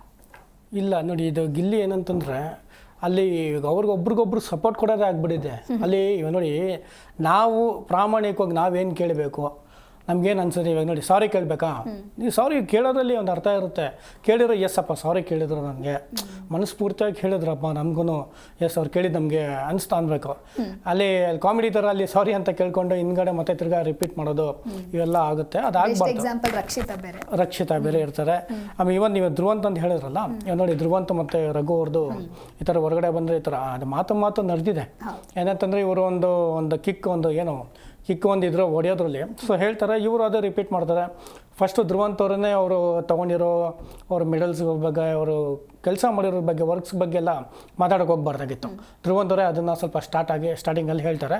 ಸೊ ಅದಾದ ನಂತರ ರಘು ಅವರು ಅದನ್ನೇ, ಇಲ್ಲ ನನಗೆ ಈ ಥರ ಎಲ್ಲ ಮಾತಾಡ್ಬಿಟ್ನಲ್ಲ, ನನ್ನ ಪ್ರೊಫೆಷ್ನಲ್ ಬಗ್ಗೆ ಮಾತಾಡೋದಕ್ಕೆ ಹೆಂಗೆ ರೈಟ್ಸ್ ಇರುತ್ತೆ ಇವ್ರಿಗೆ ಅನ್ನೋದು ಏನೇನಾಗುತ್ತೆ ಅವ್ರಿಗೆ ಮನ್ಸಿಗೆ ಬಂದ್ಬಿಟ್ಟಿದೆ, ಯಾರಿಗ ರಘು ಅವ್ರಿಗೆ. ಸೊ ಹಂಗಾಗಿ ರಘು ಅವರು ಈ ಥರ ಆಚೆ ಬಾ ನೋಡ್ಕೋತೀನಿ ಅಂದರೆ ಎಲ್ಲಿಗೆ ಬರ್ಚೆ ಕರಿ ನಾನು ಬರ್ತೀನಿ ಅನ್ನೋ ರೀತಿ ಇವರು ಮಾತಾಡಿರ್ತಾರೆ, ಅವರು ಹಾಗೆ ಹೇಳಿರ್ತಾರೆ. ಆಮೇಲೆ ರಿಯಲೈಸ್ ಆಗಿರುತ್ತೆ ಏನಾಗುತ್ತೆ, ಆ ಹೀಟಲ್ಲಿ ಆ ಮೂಮೆಂಟಲ್ಲಿ ಮಾತು ಬಂದೇ ಬರುತ್ತೆ, ಏನೂ ಮಾಡೋಕ್ಕಾಗೋದಿಲ್ಲ. ಅದು ರಿಯಲೈಸ್ ಆದಾಗ ಏನಾಗುತ್ತೆ, ಅಲ್ಲಿಗೆ ಏನೋ ತಪ್ಪಾಗಿದೆ ಅರಿವಾಗುತ್ತಲ್ಲ, ಅರಿವಾದಾಗ ಅಲ್ಲಿ ಅವಾಗ ಸುಮ್ಮನಾಗಬೇಕು. ಅವ್ರಿಗೂ ತಪ್ಪು ಅರ್ಥ ಆಗಿದೆ, ಸೊ ನಾನು ಈ ಥರ ಟ್ರಿಗರ್ ಮಾಡಬಾರ್ದಾಗಿತ್ತು, ನಾನು ಈ ಥರ ಟ್ರಿಗರ್ ಮಾಡೋದಕ್ಕೇ ಅಲ್ಲೂ ರಿಯಾಕ್ಟ್ ಆಗಿತ್ತು. ಸೊ ಅನ್ನೋದು ಇಬ್ಬರಿಗೂ ಅಲ್ಲಿ ಅರಿವಾಗಿದೆ. ಸೊ ಹಂಗಾಗಿ ಅಲ್ಲಿಗೆ ಬಿಟ್ಟರು. ಆಮೇಲೆ ಇನ್ನೊಂದು ಇದನ್ನೇ ಕಿಚ್ಚ ಸಾಹೇಬ್ರು ಏನು ಹೇಳ್ತಾರೆ, ಅಲ್ಲಿ ಇದನ್ನು ನೀವು ಆಚೆ ಬನ್ನಿ ನೋಡ್ಕೋತೀನಿ, ಅಷ್ಟು ನೀವು ಸಖತ್ತಾಗಿ ಹಂಗೆ ಹಿಂಗೆ ಅಂತ ಹೇಳ್ತೀರಾ. ಅದೇ ಟಾಸ್ಕ್ ಅಂತ ಬಂದಾಗ ನಿಮಗೆ ಇಲ್ಲಿ ಯಾಕೆ ಮಾನವೀಯತೆಯಲ್ಲಿ ಬಂದ್ಬಿಡ್ತು, ಯಾಕೆ ಅದೇ ಟಾಸ್ಕಲ್ಲಿ ನಿಮ್ಗೆ ಅಷ್ಟು ನೀವು ನೀರಲ್ಲಿ ಹಾಕಿ ಆ ಥರ ಬರೀ ಅಶ್ವಿನಿ ಅವ್ರು ಮಾತ್ರನೇ ಅಲ್ಲಿ ನೀರು ಎರಚೋದಾಗಿರ್ಬೋದು, ಅಲ್ಲಿ ಒಬ್ರನ್ನ ಅಲ್ಲಿ ಸೋಲ್ಸೋದಾಗಿರ್ಬೋದು ಮಾಡ್ತಿದ್ರು. ಬಟ್ ನೀವೇನಕ್ಕೆ ಅದನ್ನು ಆರಾಮಾಗಿ ಕೂಲಾಗಿ ತೊಗೊಂಡ್ರಿ, ಯಾಕೆ ನಿಮಗೆ ಮನಸ್ಸು ಮಾನವೀಯತೆ ಏನಕ್ಕೆ ಬಂದ್ಬಿಡ್ತಲ್ಲಿ ಅಂತ ಕೇಳಿದ್ರು. ಅದೇ ಕೋಪ ಅಲ್ಲಿದ್ದ ಟಾಸ್ಕ್ ಅಂತ ಬಂದಾಗ ಏನಂತಾರೆ, ಅಲ್ಲಿ ನೋಡಬಾರ್ದು, ಅಲ್ಲಿರೋ ಗೇಮೇ ಹಾಗೇನೆ, ನೀರಿಂದ ಹೊಡೆದು ಅವ್ರನ್ನ ಹೆಂಗಾರಿ ಮಾಡಿ ಕೈನ ಬಿಡಿಸ್ಬೇಕು. ಅದನ್ನು ಮಾಡಬೇಕಿತ್ತು ಅವರು ಧ್ರುವಂತವರು. ಅವರು ಸ್ವಲ್ಪ ಆರಾಮಾಗಿ ನೆಕ್ಸ್ಟ್ ನಾನು ಏನು ಮಾಡಬೇಕು, ನೆಕ್ಸ್ಟ್ ಪ್ರಿಪೇರ್ ಆಗ್ತಿದ್ದಾರೆ ಅವರು. ನಾನು ಎಷ್ಟೋ ತನಕ ಹಿಡ್ಕೊಳ್ಬೇಕು, ಹೆಂಗಿರಬೇಕು, ಮೆಂಟಲಿ ಸ್ಟ್ರಾಂಗ್ ಆಗ್ತಿದ್ದಾರೆ. ಓಕೆ, ಅದೊಂದು ಕಡೆ ಇರಲಿ, ಅದೇನು ಬೇಡ ಅಂತಲ್ಲ. ಬಟ್ ಇವರು ಈಗ ಅಶ್ವಿನಿ ಅವರೊಬ್ಬರೇ ಅಲ್ಲಿ ನೀರು ಎರಚೋದ್ರಿಂದ ಅಲ್ಲಿ ಅವರು ಎರಚೋ ನೀರೇನಾಗುತ್ತೆ, ಅಲ್ಲಿ ಫೋರ್ಸಬಲ್ ಇಲ್ಲ ಅದು. ಅಲ್ಲಿ ಅವರಿನ್ನೂ ಇವಾಗ ಸರ್ ಹೇಳ್ದಂಗೆ 70 ನಿಮಿಷ ಆಗೋದನ್ನ 50 ನಿಮಿಷ ತಡಿಬೋದಾಗಿತ್ತು, 30 ನಿಮಿಷ ತಡಿಬೋದಾಗಿತ್ತು, ಅಥವಾ 15 ನಿಮಿಷಕ್ಕೆ ತಡಿಬೋದಾಗಿತ್ತು. ಅದಕ್ಕೆ ಒಂದು ಲಾಜಿಕ್ ಇರುತ್ತೆ, ಎಲ್ಲಿ ಯಾವ ಥರ ನೀರು ಹಾಕಬೇಕು, ಯಾವ ಥರ ಅಲ್ಲಿ ಏನಾಗುತ್ತೆ. ಇವಾಗ ಬಟ್ಟೆ ಸೊಪ್ಪು ಇರುತ್ತೆ, ಈ ಥರ ಸೋಪ್ ವಾಟರಲ್ಲಿ ಹಾಕ್ದಾಗ ಏನಾಗುತ್ತೆ, ನಿಮ್ಗೆ ಆಲ್ಮೋಸ್ಟ್ ಅಲ್ಲಿ ಎಲ್ಲಿ ಹೊಡಿಬೇಕು ಅಲ್ಲಿ ಹೊಡಿದ್ರೆ ಅದು ಆಲ್ಮೋಸ್ಟ್ ಅದು ಕರೆಕ್ಟಾಗಿ ನಾವು ಪಾಯಿಂಟ್ ಔಟ್ ಮಾಡಿ ಗಮನ ಇಟ್ಟು ಕರೆಕ್ಟಾಗಿ ಅದನ್ನು ಗೇಮ್ ಮಾಡಿದ್ರೆ 15 ನಿಮಿಷದಲ್ಲಿ ಹೊಡಿಬೋದು ಅದನ್ನು, ಕರೆಕ್ಟಾಗಿ ಆಡ್ಬೋದು ಅದನ್ನು ನೀಟಾಗಿ. ಯಾಕೆಂದರೆ ಅವ್ರ ಹತ್ರ ಹೋಗೋದಕ್ಕೂ ಚಾನ್ಸ್ ಕೊಟ್ಟಿದ್ರು. ಅವ್ರು ಹತ್ರ ಹೋಗಿ ಅವ್ರ ಕೈ ಹತ್ರ ಹೋಗಿ ಇಲ್ಲಿ ಏನು ಅಲ್ಲಿ ನೀವು ಅಲ್ಲಿ ಸೋಪು ವಾಟರ್ ಹಾಕ್ಬೋದಾಗಿತ್ತು, ಹತ್ರ ಹೋಗೋತ್ತೆಲ್ಲ ತುಂಬ ಚಾನ್ಸ್ ಕೊಟ್ಟಿದ್ರು. ನಾನು ಅಂದ್ಕೊಂಡ್ರೆ ಸೊ ಬಾರ್ಡ್ರ್ ಇರುತ್ತೆ, ಬಾರ್ಡ್ರಿಂದ ಅವ್ರು ಹೊಡಿಬೇಕಾಗುತ್ತೆ, ಬಾರ್ಡ್ರ್ ಬಿಟ್ಟು ಅವ್ರ ಹತ್ರ ಹೋಗೋಂಗಿಲ್ಲ ಅಂತ ನಾನು ಅಂದ್ಕೊಂಡಿದ್ದೆ. ಬಟ್ ಇಲ್ಲ, ಅವ್ರ ಹತ್ರ ಹೋಗೋದಕ್ಕೂ ಚಾನ್ಸ್ ಇತ್ತು. ಆ ಥರ ಇದ್ದಾಗ ಅವ್ರು ಇನ್ನೂ ಸಖತ್ತಾಗಿ ಅದನ್ನು ಗೇಮ್ ಇನ್ನೂ ಜೋರಾಗಿ ಆಡೋದಾಗಿತ್ತು. ಸೊ ಆ ಗೇಮ್ ಅಂತ ಬಂದಾಗ ಸೊ ಧ್ರುವಂತವರು ಅಲ್ಲಿ ಅಲ್ಲಿ ಅವರು ಸ್ವಲ್ಪ ಅದನ್ನೆಲ್ಲ ತಲೆಯಿಂದ ಹೊರಗಡೆ ಇಟ್ಬಿಟ್ಟು ಚೆನ್ನಾಗಿ ಆಟ ಆಡ್ಬಿಟ್ಟಿದ್ದಾರೆ. ಅದು ಇನ್ನೂ ಸ್ವಲ್ಪ ಚೆನ್ನಾಗಿ ಎತ್ತು ಕಾಣಿಸಿರೋದು. ಬಟ್ ಓವರಾಲ್ ಎಲ್ಲ ಸರ್ ನೋಡಿದಾಗ, ಓವರಾಲ್ ಸೀಸನ್ ನೋಡಿದಾಗ ಅವ್ರಿಗೆ ಒಂದು ಒಳ್ಳೆ ಫ್ರೇಮ್, ಒಂದು ಕಿಚ್ಚನ ಚಪ್ಪಾಳೆ ಸಿಕ್ಕಿದೆ. ಇದೊಂದು ಮಾತ್ರ ಖುಷಿ ಇದೆ ಈ ವಿಚಾರ. ಇನ್ನು ಆಕ್ಚುಲಿ ಒಂದು ಸ್ಟೋರಿ ಹೇಳಿ ಅರ್ಥ ಮಾಡಿಸೋದಕ್ಕೆ ಟ್ರೈ ಮಾಡ್ತಾರೆ, ಕತ್ತೆ, ಹುಲಿ, ಸಿಂಹ ಅಂತ ಹೇಳಿ. ಸೊ ಆ ಮಾರಲ್ ಆಫ್ ದ ಸ್ಟೋರಿ ಬಗ್ಗೆ ಏನು ಹೇಳ್ತೀರಾ? ಅದು ಆ್ಯಕ್ಚುಲಿ ಒಂದು ರಾಶಿಕಾ ಮತ್ತು ರಕ್ಷಿತ್ ಅವ್ರಿಗೆ ಅಂತ ನನ್ನ ಪ್ರಕಾರ ಅನಿಸುತ್ತೆ. ಯಾಕೆಂದರೆ ನೋಡಿ, ರಕ್ಷಿತ್ ಅವ್ರು ಸುಮ್ಮನೆ ಬೇಡ್ದೇವ್ರನ್ನೆಲ್ಲ ಇವರು ತಲೆಯಲ್ಲಿರೋದು ಒಂದೇ ಇರುತ್ತೆ. ನೀವು ಅವ್ರ ಜೊತೆ ಕುತ್ಕೊಂಡ್ರೆ ನನಗೆ ಆಗೋದಿಲ್ಲ, ಅವ್ರ ಜೊತೆ ಮಾತಾಡಿದ್ರೆ ಆಗೋದಿಲ್ಲ. ಬರೀ ಇದನ್ನೇ ಕಾರಣ ಹೇಳಿ ಅವ್ರು ಕೊಡೋ ಕಾರಣನೂ ಕರೆಕ್ಟಾಗಿ ನಾಮಿನೇಷನ್ ಅಂದರೆ ನೋಡಿ, ಒಬ್ಬರು ಮನೆಯಿಂದ ಹೊರಗೋಗೋದು, ಸುಮ್ಮನೆ ನಾಮಿನೇಷನ್ ಹಂಗೆಲ್ಲ ಹೋಗಬೇಡಿ. ನಿಮ್ಮದು ಗೇಮಲ್ಲಿ ಏನಾದ್ರು ಕರೆಕ್ಟಾಗಿ ಆಟ ಆಡಿಲ್ವಾ, ನೀವೇನಾದ್ರು ಬೇರೆ ವಿಚಾರ ಕರೆಕ್ಟಾಗಿಲ್ವಾ ಅದನ್ನು ಹೇಳಬೇಕು. ಒಬ್ರ ಜೊತೆ ನನಗಿಷ್ಟ ಆದವ್ರ ಜೊತೆ ಕೂತ್ಕೊಳ್ತಾರೆ, ನನಗಿಷ್ಟ ಆದವ್ರ ಜೊತೆ ಮಾತಾಡ್ತಾರೆ, ನನಗೆ ಇಷ್ಟ ಅವ್ರ ಜೊತೆ ಸೇರ್ತಾರೆ, ಇದು ಒಂದು ಕಾರಣ ಇಟ್ಕೊಂಡು ನಾಮಿನೇಟ್ ಮಾಡೋದು ಅದು ಸೂಕ್ತನೇ ಅಲ್ಲ. ಅದು ಪ್ರತಿ ಸತಿನೂ ಹಾಗೆ ತೊಗೊಳ್ತಿದ್ದಾರೆ. ಯಾರು ರಾಶಿಕಾ ಅವ್ರನ್ನ ಫಸ್ಟು ಕಾವ್ಯ ಅವ್ರನ್ನ ತೊಗೊಳ್ತಾ ಇದ್ರು ಜಾಸ್ತಿ. ಸೊ ಕಾವ್ಯ ಅವರು ಇವ್ರ ಜೊತೆ ಗಿಲ್ಲಿ ಅವ್ರ ಜೊತೆ ಕ್ಲೋಸ್ ಆಗಿದ್ರಲ್ಲ, ಹಾಗಾಗಿ ಅಂತ ತೊಗೊಳ್ತಿದ್ರು. ಸೊ ಮತ್ತೆ ಈಗ ರಾಶಿಕಾ ಅವರು ರಾಶಿಕಾ ಅವ್ರಂತ ಕಾಮನ್ ಆಗಿ ಈಗ ರಘು ಅಣ್ಣ ಅಂತ ಕಾಮನ್ ಆಗಿ ನಾರ್ಮಲ್ ಆಗಿ ಅವ್ರ ಹತ್ರ ಮಾತಾಡ್ತಾರೆ, ಕೆಲವೊಂದೆಲ್ಲ ಟಿಪ್ಸ್ ತೊಗೊಳ್ತಾರೆ. ಯಾಕೆಂದರೆ ನೀವು ಸ್ಪೋರ್ಟ್ಸ್ ಮ್ಯಾನ್, ನಮ್ಗೆ ಕೆಲವೊಂದೆಲ್ಲ ಹೇಳಿ ಈ ಥರ ಏನೋ ಒಂದು ಕಂಫರ್ಟ್ ಝೋನಲ್ಲಿ ಮಾತಾಡ್ತಿರ್ತಾರೆ. ಅದನ್ನೇ ಇವರು ಈ ಥರ ಎಲ್ಲ ರಕ್ಷಿತ ಸ್ವಲ್ಪ ಸೊ ಅದೇ ಹೇಳಿದೆ ಲಾಸ್ಟ್ ಟೈಮ್, ಈ ಉಚಿತನ ಯಾಕೋ ಸ್ವಲ್ಪ ಜಾಸ್ತಿ ಆಗ್ತಿದೆ ಅಂತ ನಾನು ಲಾಸ್ಟ್ ಟೈಮ್ ಹೇಳಿದ್ದೆ. ನಾನು ಇದನ್ನ ಏನಕ್ಕೆ ಮಾಡಬೇಕಾಯ್ತು, ಇದನ್ನ ನೋಡಿ ಮಾಡಿದಾಗಿಂದ ಯಾರು ಪ್ಲಸ್ ಪಾಯಿಂಟ್ ಆಯಿತು, ಇಲ್ಲಿ ಯಾರು ಕತ್ತೆ ಆಗಿದ್ದೋ, ಯಾರು ಹುಲಿ ಆಗಿದ್ದೋ, ಸೊ ಅಲ್ಲೇ ಗೊತ್ತಾಗ್ತಾ ಇದೆ. ಇಲ್ಲಿ ಕತ್ತೆ ನೀಟಾಗಿ ಇವರೇ ಆಗಿದ್ದು, ಹುಲಿ ಅವರೇ ಆಗಿದ್ದು ಅಂತಂದ್ರೆ ನೀಟಾಗಿ ಅದು ಸ್ಪಷ್ಟವಾಗಿ ಅಲ್ಲಿ ಕಾಣಿಸ್ತಾ ಇದೆ ಈ ವಿಚಾರದಲ್ಲಿ. ಓಕೆ, ಇನ್ನು ಮನೆ 2 ಭಾಗ ಆಗಿದೆ ಅನ್ನೋದ್ರ ಬಗ್ಗೆನೂ ಕೂಡ ನೆನ್ನೆ ಸುದೀಪ್ ಸರ್ ಮಾತಾಡ್ತಾರೆ. ಸೊ ಯಾಕಾಯಿತು, ಇದರಿಂದ ಯಾರಿಗೆ ಪ್ರಾಫಿಟ್ ಆಯಿತು ಅಂತ ಬಂದಾಗ ಕೂಡ ಅಶ್ವಿನಿ ಅವರು ನಮಗೆ ಪ್ರಾಫಿಟ್ ಆಯಿತು ಅಂತ ಹೇಳ್ತಾರೆ. ಜೊತೆಗೆ ಎಲ್ಲರೂ ಕೇಳ್ತಾರೆ, ಗಿಲ್ಲಿನ್ ಕೇಳ್ತಾರೆ, ಕಾವ್ಯನ್ ಕೇಳ್ತಾರೆ, ಯಾಕೆ ಹಿಂಗಾಯ್ತು ಅಂತ ಹೇಳಿ. ಕಾವ್ಯಗೆ ಹಾಗೆ ಒಂದು ಮಾತು ಹೇಳ್ತಾರೆ, ಯಾರಿಗೂ ಕೂಡ ಛತ್ರಿ ಆಗಬಾರ್ದು, ಅವ್ರ ಪಾಡಿಗೆ ಅವರಿಗೆ ಆಟ ಆಡೋದಕ್ಕೆ ಬಿಡಬೇಕು ಅಂತ ಹೇಳ್ತಾರೆ. ಸೊ ಇನ್ಮೇಲಾದರೂ ಕಾವ್ಯ ಅರ್ಥ ಮಾಡ್ಕೊಳ್ತಾರ ಅಂತ? ಇಲ್ಲ, ಇದೇನು ಗೊತ್ತು, ಸ್ಟಾರ್ಟಿಂಗಿಂದನೂ ಗಿಲ್ಲಿ ಕಾವ್ಯ ಅಂತ ಬಂದ್ರಲ್ವ, ಅದರಿಂದ ಅವರಿಗೆ ತುಂಬ ಹರ್ಟ್ ಆಗಿದೆ ಅನಿಸುತ್ತೆ. ಅದಕ್ಕೆ ಈ ಥರ ಮಾತಾಡಿರ್ತಾರೆ. ಮತ್ತೊಂದು ಇಡೀ ಮನೆ ಒಂದು ಭಾಗ ಆದರೆ ಧ್ರುವಂತ್ ಮತ್ತೆ ಅಶ್ವಿನಿ ಒಂದು ಭಾಗ ಆಗ್ಬಿಟ್ಟಿದ್ದಾರೆ. ಅದರಿಂದ ಇವ್ರಿಗೆ ತುಂಬಾ ಪ್ರಾಫಿಟ್ ಆಯ್ತು. ನೆನ್ನೆ ಕಿಚ್ಚನ ಚಪ್ಪಾಳೆ ಸಹ ಅದಕ್ಕೋಸ್ಕರ ಇಡೀ ಮನೆ ಅವರು ಅಗೇನ್ಸ್ಟ್ ಬಿದ್ರು, ಅವರು ಜಗಳಕ್ಕೆ ಬಿದ್ರು, ಎಲ್ಲೂ ಕುಗ್ದೆ ಅವ್ರು ತಮ್ಮ ಆಟ ಆಡಿ ಅಲ್ಲಿ ವಿನ್ ಮೂಮೆಂಟ್ನ ಎಂಜಾಯ್ ಮಾಡಿದ್ದಾರೆ. ಅದಾದಮೇಲೆ ಈ ಚಿಕ್ಕ ಚಿಕ್ಕ ಗಲಾಟೆಯಿಂದ ಆ ಮನೇಲಿ ಎನ್ವೈರ್ಮೆಂಟೇ ಚೆನ್ನಾಗಿರಲ್ಲ. ಈ ಲಾಸ್ಟ್ ಮೂಮೆಂಟಲ್ಲಿ ಎಲ್ಲ ಸೀಸನಲ್ಲೂ ಎಲ್ಲರೂ ಒಂದಾಗ್ತಾರೆ. ಆಟ ಒಂದು ಕಡೆ ಆದರೂ ಎಂಜಾಯ್ ಮಾಡೋದು ಲಾಸ್ಟ್ ಸೀಸನಲ್ಲೂ ಅಷ್ಟೇ. ಇನ್ನೇನು ಫಿನಾಲೆ ಅಂತ ಬಂದಾಗ ಎಲ್ಲರೂ ಎಂಜಾಯ್ ಮಾಡಿ ಎಲ್ಲ ಒಟ್ಟಿಗೆ ಮಾತಾಡೋದೆಲ್ಲ ಚೆನ್ನಾಗಿ ಕಾಣಿಸ್ತಿತ್ತು. ಬಟ್ ಈ ಸೀಸನಲ್ಲಿ ಇಬ್ಬರು ಒಂದು ಸಪ್ರೇಟ್, ಒಂದು 4 ಜನ ಒಂದು ಸಪ್ರೇಟ್. ಅದು ಒಂದು ಕಡೆ ಇವರಿಗೆ ಅಂದರೆ ಇವ್ರನ್ನೇ ನೆಗೆಟಿವ್ ಆಗಿ ಮಾಡೋ ಥರ ಕಾಣಿಸ್ತಿದೆ. ಇವರಿಗೆ ಈಗ ಇಬ್ಬರಿದ್ದವರು ತುಂಬ ಹೈಲೈಟಾಗಿ ಕಾಣಿಸ್ತಾರೆ. ಪಾಸಿಟಿವ್ ಆಗಿ ಈಗ ಸೋಷಿಯಲ್ ಮೀಡಿಯಾದಲ್ಲೇ ಧ್ರುವಂತ್ ಮತ್ತು ನಿನ್ನೆ ಅಶ್ವಿನಿ ಸೇವ್ ಆದಾಗ ಅಲ್ಲಿ ಫ್ಯಾನ್ಸ್ ಜೋಶು ಸಖತ್ತಾಗಿತ್ತು. ಅಂದರೆ ಅವ್ರಿಗೆ ಹಿಂಟ್ ಕೊಟ್ಟಂಗೆ ಆಗಿದೆ. ಅಶ್ವಿನಿ ಮೇ ಬಿ ವಿನ್ ಆದರೂ ವಿನ್ ಮೂಮೆಂಟಿಗೆ ಹೋದ್ರು ಅಂದರೆ ಎಲ್ಲರೂ ಟಾರ್ಗೆಟ್ ಮಾಡಿ ಅಶ್ವಿನಿ ಹೊರಗೆ ಕಳಿಸ್ಬೇಕು ಅಂತ ಸ್ಟಾರ್ಟಿಂಗಿಂದ ಬಟ್ ಅವ್ರು ಲಾಸ್ಟ್ ಮೂಮೆಂಟ್ ತನಕ ಬಂದು ಅವ್ರನ್ನ ಒಬ್ಬಂಟಿ ಮಾಡಕ್ಕೆ ಹೋಗಿ ಇವರೇ ನೆಗೆಟಿವ್ ಆಗಿ ಪೋರ್ಟ್ರೇ ಆಗ್ತಿದ್ದಾರೆ ಅಂತ. ಓಕೆ, ಇನ್ನು ರಾಮ್ ಸರ್ ಅಶ್ವಿನಿ ಮತ್ತು ರಾಶಿಕನ್ ವಿಷಯನ ತಗೊಂಡು ಡಿಸ್ಕಸ್ ಮಾಡೋದಕ್ಕೆ ಶುರು ಮಾಡ್ತಾರೆ. ಅದಾದ್ಮೇಲೆ ಅಲ್ಲಿ ಸೂರಜ್ ಮ್ಯಾಟ್ರ್ ಬರುತ್ತೆ. ಫ್ರೆಂಡ್ಶಿಪ್ ಅಂತ ಹೇಳಿದ್ರೆ ಏನು ಕೂಡ ಅದು ಹೇಳ್ದೇನೆ ಅರ್ಥ ಮಾಡ್ಕೊಂಡು ಮಾಡೋದಕ್ಕೆ ಫ್ರೆಂಡ್ಶಿಪ್ ಅಂತ ಹೇಳ್ತಾರೆ ಅಂತ ಎಲ್ಲೋ ಒಂದು ಕಡೆ ರಾಶಿಕನ್ಗೆ ಅರ್ಥ ಮಾಡುವಂಥ ಪ್ರಯತ್ನ ಸುದೀಪ್ ಸರ್ ಮಾಡ್ತಾರೆ. ಏನಂದ್ರೆ ನೋಡಿ, ರಾಶಿಕ್ ಅವರು ಸೂರಜ್ಗೂ ಒಂದು ಒಳ್ಳೆ ಬಾಂಡಿಂಗ್ ಇತ್ತು. ಆ್ಯಕ್ಚುಲಿ ಸೂರಜ್ ಅವ್ರು actually is A good person. ಅವರು ಒಬ್ಬರನ್ನ ಹರ್ಟ್ ಮಾಡೋದಾಗಲಿ, ಒಬ್ರಿಗೆ ಬೈಯೋದಾಗಲಿ, ಒಬ್ಬರ ಮೇಲೆ ಅವರು ವಾಯ್ಸ್ ರೈಸ್ ಮಾಡ್ತೀನಿ ಅಂದರೆ ತುಂಬ ಯೋಚನೆ ಮಾಡಿ ಮಾತಾಡೋ ಪರ್ಟಿಕ್ಯುಲರ್ ರೀಸನ್ ಇಟ್ಕೊಂಡು ಅವ್ರು ಪಾಪ ಮಾತಾಡೋರು. ಅವ್ರಿಗೆ ಅವ್ರಿಗೆ ಹರ್ಟ್ ಆದರೂ ಕೂಡ ಸುಮ್ಮನೆ ಆಗಿಬಿಡೋರು. ನಿಜವಾಗ್ಲೂ ಸೂರಜ್ ನಮಗೆ ಜಿನ್ಯನಾಗಿ ತುಂಬ ಚೆನ್ನಾಗಿ ಕಾಣಿಸ್ಕೊಂಡ್ರು. ಬಟ್ ಅವ್ರು ಆ್ಯಕ್ಟಿವ್ ಆಗಿ ಇದ್ಕೊಂಡು ಗೇಮ್ ಚೆನ್ನಾಗಿ ಆಡಿಬಿಡಿದ್ರೆ ಅವ್ರು ಇನ್ನೂ ಇರೋರು ಪಾಪ ಸೂರಜ್ ಅವರು. ಆ ವಿಚಾರ ಹೇಳಬೇಕು ಅಂತಂದ್ರೆ ನೋಡಿ, ಸೂರಜ್ ಅವ್ರು ಬಟ್ಟೆನ ಏನು ಮಾಡ್ತಾರೆ, ಇವರು ಬಟ್ಟೆನ ತೊಗೊಂಡೋಗಿ ಸ್ವಿಮ್ಮಿಂಗ್ ಪೂಲ್ಗೆಲ್ಲ ಹಾಕ್ತಾರೆ. ಆದರೂ ಕೂಡ ಕೋಪ ಮಾಡ್ಕೊಂಡಿದ್ದಿಲ್ಲ ಸೂರಜ್ ಅವರು. ಬಿಡು ಆಯ್ತೇನೋ ಪಾಪ ಏನೋ ಹಾಕಿದ್ದಾರೆ, ಏನೋ ಒಂದು ಕೋಪಕ್ಕೆ ಏನೋ ಹಾಕ್ಬಿಟ್ಟಿದ್ದಾರೆ ಅಂತ ಪಾಪ ಎಲ್ಲ ಹೇಳ್ತಿದ್ದಾರೆ. ಅದು ನೋಡಿ, ಹೊಸ ಬಟ್ಟೆ ಇನ್ನೂ ಹಾಕ್ಕೊಂಡಿಲ್ಲ ಅಂಥದ್ದು ಅವ್ರು ತೊಗೊಂಡೋಗಿ ಸ್ವಿಮ್ಮಿಂಗ್ ಪೂಲಲ್ಲಿ ಹಾಕ್ತಿದ್ದಾರಲ್ಲ ನೀವು, ಈ ಥರ ಎಲ್ಲ ಮಾಡೋಕೆ ಹೋಗ್ಬೇಡಿ ಅಂತ. ಆಯಿತು, ಓಕೆ, ಇವರು ಸುಮ್ಮನೆ ಆಗ್ಬಿಟ್ರಲ್ವಾ, ನಾನು ಮಾಡಿದ ತಪ್ಪು ಬೇಡ, ಈ ಥರ ತಪ್ಪಾಗಿದೆ, ಅದೇ ಬಟ್ಟೆ ನಾನೇ ವಾಶ್ ಮಾಡಿಕೊಟ್ಬಿಟ್ಟಿದ್ರೆ ಆಗಿರೋದು. ಸರ್ ಅದೇ ಹೇಳಿದರು, ನೀವು ಕೇಳೋದು ಮಾಡೋದು ಬೇರೆ, ಕೇಳದೆ ಮಾಡೋದೇ ಫ್ರೆಂಡ್ಶಿಪ್ಪು ಅಂತ ಕಿಚ್ಚ ಸಾಹೇಬರು ಸ್ಪಷ್ಟವಾಗಿ ಹೇಳಿದ್ದಾರೆ. ಅದನ್ನು ಇವರು ಮಾಡಿಕೊಟ್ಬಿಟ್ಟಿದ್ದಾರೆ. ಅಲ್ಲೊಂದು ಇನ್ನೂ ತುಂಬ ಚೆನ್ನಾಗಿ ಬಾಂಡಿಂಗ್ ಕಾಣಿಸ್ತಾ ಇತ್ತು. ಅದನ್ನು ಇವರು ನಮ್ಮ ಅಶ್ವಿನಿ ಅವರು ಹಾಗೇನೆ ಅದನ್ನು ತೊಗೊಳ್ತಾರೆ. ಈ ಥರ ಬಟ್ಟೆ ಎಲ್ಲ ಒಬ್ಬರನ್ನ ಥಿಂಗ್ಸ್ನ ತೆಗೆದಿದೆ ಆಗ್ತಾಗ ನನಗೂ ಅದಾಗಲಿಲ್ಲ ಅಂತ ತೊಗೊಂಡಾಗ ಸೊ ಆ ವಿಚಾರವಾಗಿ ಇವರು ಮಾತಾಡ್ತಾರೆ. ಇವೆಲ್ಲ ಎಲ್ಲಿ ಸ್ಟಾರ್ಟ್ ಆಯಿತು ಅಂತಂದರೆ, ಅಶ್ವಿನಿ ಅವರು ನಾಮಿನೇಟ್ ಅಂದರೆ ಯಾವ ಮನೆಯಿಂದ ಹೊರಗೆ ಹೋಗಬೇಕು ಅನ್ನೋ ವಿಚಾರದಲ್ಲಿ ಹೇಳ್ತಾರೆ. ಅದು ಏನಕ್ಕೆ ಹೇಳ್ತಾರೆ ಅಂತಂದರೆ, ಉಸ್ತುವಾರಿ ನೀವು ಕರೆಕ್ಟಾಗಿ ಮಾಡಿರಲಿಲ್ಲ ಆ ಮೂಮೆಂಟಲ್ಲಿ, ಅದನ್ನು ಇಟ್ಕೊಂತಲ್ಲ ಹೇಳಿದ್ದಾರೆ. ಕರೆಕ್ಟ್, ಅವ್ರು ಉಸ್ತುವಾರಿ ಕರೆಕ್ಟಾಗಿ ಮಾಡಿರಲಿಲ್ಲ. ಅವ್ರು ಉಸ್ತುವಾರಿ ಕರೆಕ್ಟಾಗಿ ಮಾಡಿದ್ದಿದ್ರೆ ಅಲ್ಲಿ ಅವರು ಸ್ಟಾಪ್ ಮಾಡಿದ್ದಿದ್ರೆ ಅದೊಂದು 20 ಸೆಕೆಂಡ್ಸ್ 10 ಸೆಕೆಂಡ್ಸ್ ಒಂದು ನಿಮಿಷ ಕೊಟ್ಟಿದ್ರು ಕೂಡ ಧನುಷ್ ಅವರೇ ಗೆಲ್ತಿದ್ರು. ಯಾಕೆಂದ್ರೆ ಆಲ್ಮೋಸ್ಟ್ ಬಂದ್ಬಿಟ್ಟಿದ್ರು, ರೀಚ್ ಆಗಿದ್ರು.